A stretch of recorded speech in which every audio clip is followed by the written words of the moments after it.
Yo, what up? I'm Hudson, I'm Bromley. and this is our sideline takes. So for this week, we're doing our Week 6 predictions.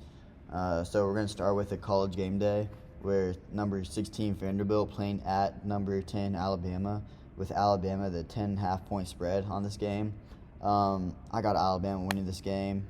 Ty Simpson's looking great. Ryan Williams, he's looking okay in my opinion, but I feel like this could be the week where they kind of get him going in this like clutch game, SEC game. Obviously, last week against Georgia, they played another SEC team, which Georgia looked great in that game. Could've got Alabama anyone. just had more opportunities in my opinion. But Vanderbilt, in my opinion, they really haven't looked great. Leading up 21 points or something like that to Utah State is just that you can't do that, especially as an SEC team trying to compete.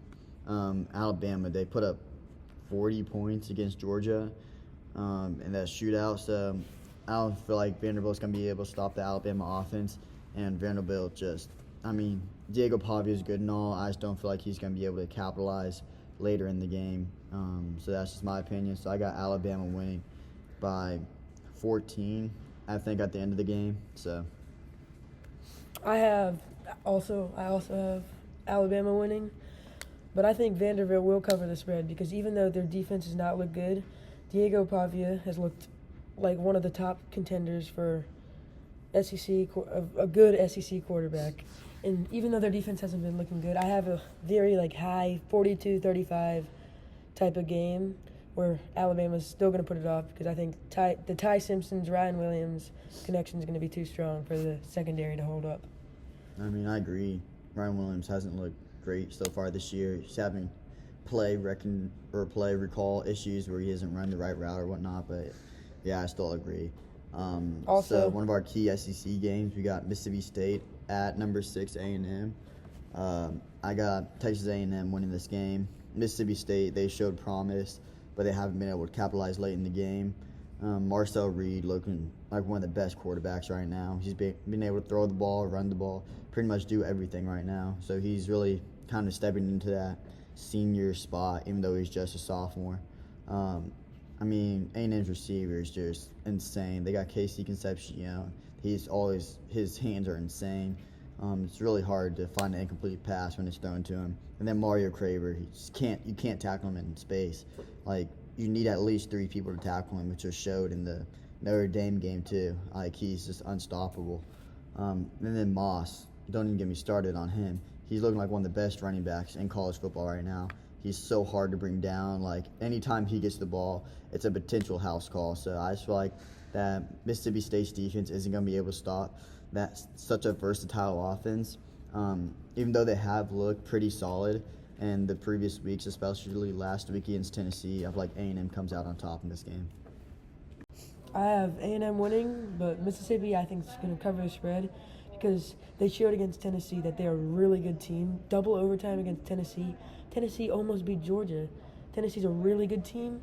And Mississippi State, I have them probably a very low-scoring game, but it's going to be probably A&M 15 and 8 and Mississippi State 12 because their offenses look good and their defenses look good, but they just haven't been able to pull it off in the fourth quarter. And I have Marcel Reed destroying the secondary, like Hudson already said. All right, so this week, it's our game of the week.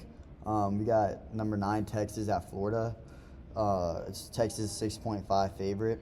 I'll let Brahman go first because, yeah. I've got Texas winning, and I think they'll cover the spread because even though Lagways look pretty bad, but their defense, Florida's defense, holding LSU to 20, Miami to 26, really good numbers, but Lagway throwing 5 picks against LSU, not converting in clutch time against Florida. I've got Texas winning it in a very defensive-oriented battle. This is my upset of the week. I have Florida upsetting Texas. I think Texas covers the spread, though. Florida, they're not having a great time right now, but in my opinion, Texas isn't either. Arch Manning's looking awful. Their running game, that's pretty much all they have.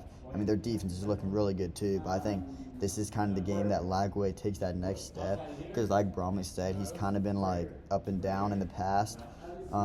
He's not looked good at all in the LSU game, but they still held LSU to a 10-point game in that game where he threw 5 picks.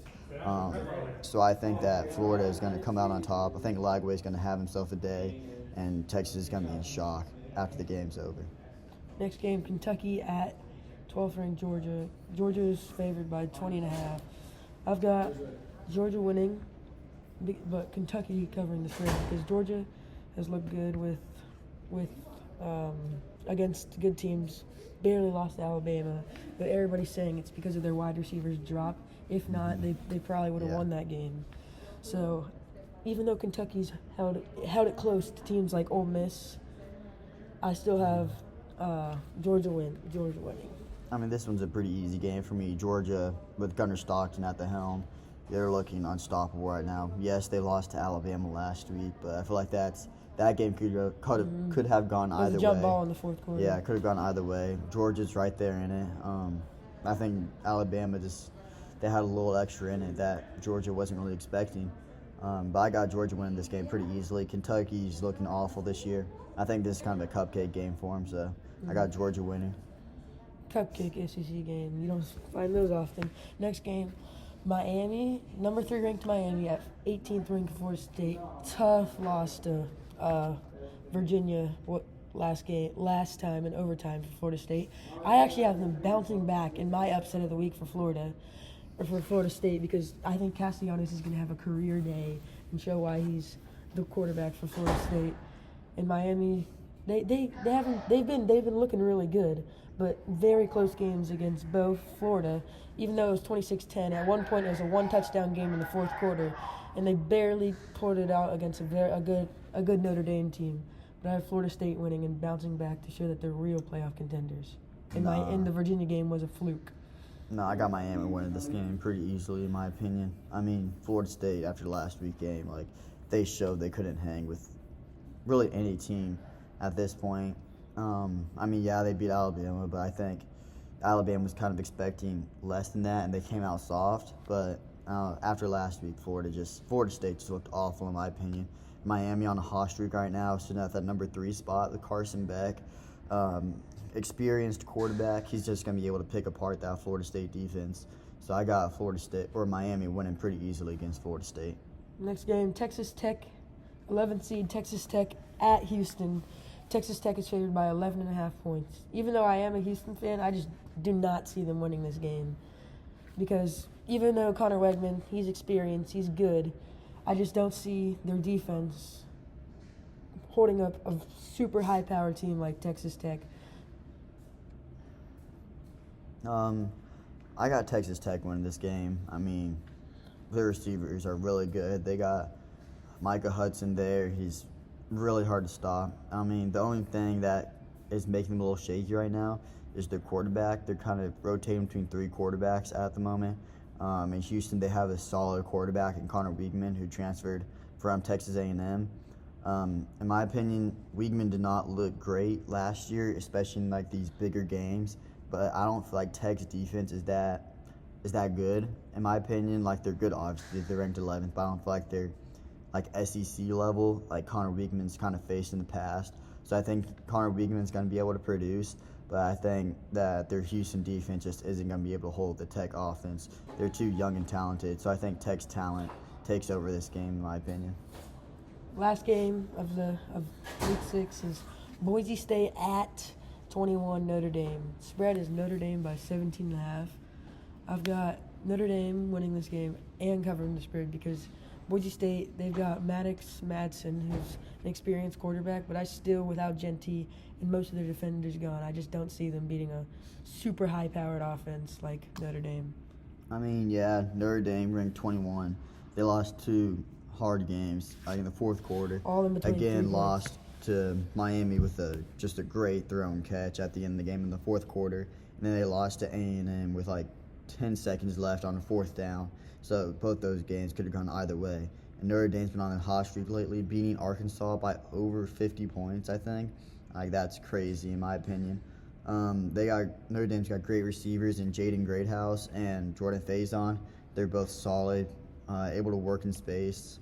Boise State does have Maddox Madsen, but I don't feel like he's anything special that the Notre Dame defense hasn't seen yet. So I think Notre Dame wins this game pretty easily, in my opinion. All right, that's it for week 6.